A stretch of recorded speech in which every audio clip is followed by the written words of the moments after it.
A mellora da praza do Cruceiro en Porto do Son obtivo o premio do Colexio de Arquitectos de Galicia. A entidade destaca a recuperación natural do espazo.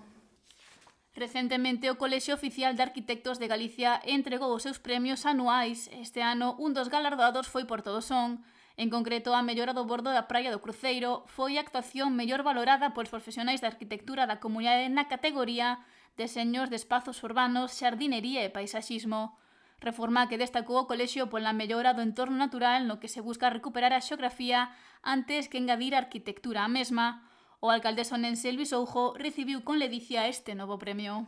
Estamos moi contentos porque o que é a fachada marítima xa é o tercer premio e este o que é o borde da playa do Cruceiro que quixemos pois non tanto humanizar, senón facer a playa do Cruceiro xunto co xardín máis como se estuveramos unha playa do casco urbano, pero unha playa o máis salvaje posible.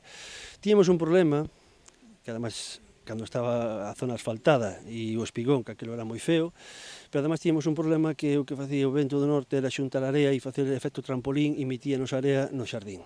Compartiu esa problemática cos arquitectos e enxeneiros para resolvela de forma moi natural e atoparon solucións. Despois de estar traballando varios tempo, dixeronme que a mellor maneira é facer unha duna, crear unha duna natural que ao final iba a ser como unha duna artificial, natural, e meterlle a Amófila dunar, esa planta que é a planta da duna, para que parara ese avance da area, non? E a verdade que foi un resultado fenomenal.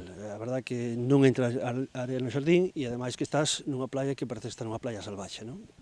E a verdade que pois funcionou moi ben e a verdade que levamos un premio e moi contentos porque, bueno, pois é un traballo que ao final pois ten o seu resultado. Oujo afirma que esa é a forma de facer as cousas con sentido e pensando no que é mellor para cada lugar no que se actúa. Neste caso, naturalizar un espacio que estaba moi urbanizado e ademais que había como un vial asfaltado que non tiña sentido, non? E ademais dividía a zona da playa da zona do xardín e desta forma pois naturalizamos aquel espacio e a verdade que quedou moi ben e así é que levamos o premio que nos concedeu o Colexio Oficial de Arquitectos de Galicia con 3 entradas con accesibilidade para calquera persoa, vale? E ademais agora na playa tamén queremos facer pois unha pequeniña pasarela para a xente con unha minusvalía ou con problemas de mobilidade acceder tamén xa á auga e poder bañarse. Espazo que define como un exemplo a seguir de como se deben de facer as cousas con moi pouco investimento. Isto foi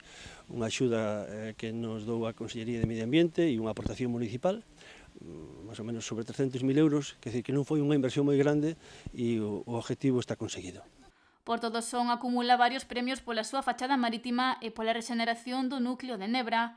Agora sumase este novo recoñecemento á praia do Cruceiro, co que Oujo reafirma a aposta do seu goberno por realizar este tipo de actuacións. É o máis sencillo, non é complicarte nada, é recuperar, como fixemos en Nebra, recuperar o que era antiguamente a contorna, as súas calzadas, que moitas delas estaban as calzadas enlousadas de pedra e o que se fixo daquela foi asfaltar. Iso para mí é unha aberración. Entón, o que temos que facer é descubrir, volver ao principio dos principios, non? Decir, como algo tan bonito o estropeamos. Pois eso, é moi sencillo recuperar e despois pensar tamén a contorna, ali en Nebra, a iglesia, os hórreos, a entrada do cementerio,